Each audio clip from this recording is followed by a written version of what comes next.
লাইলাতুল কদরের রাতের আমল কি? 1 মিনিট। লাইলাতুল কদর মানে শেষ দশক, মানে 5 দিন 5 রাত। শুধু এশার সালাত জামাতে পড়বেন, বাড়ি যাবেন, শুয়ে যাবেন, খাবেন কম, আগে থেকে প্রস্তুতি কি? কম খাওয়া, বাস এটা হলো প্রস্তুতি। প্রস্তুতি কি?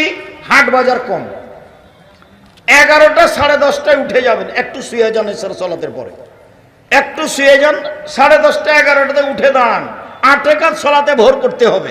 চাঁপাই নবাবগঞ্জে দেবীনগরে ওরা কোরআন তেলাওয়াত করে রাত জাগে, জায়েজ নয়।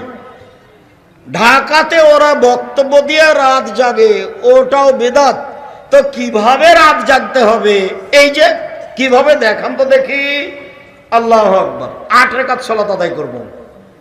আমি তো হাফেজ নই, কি পড়বো? সূরা ফাতিহা, তারপরে কি? সূরা ইখলাস, কুল আল্লাহ, পড়তে থাকবো।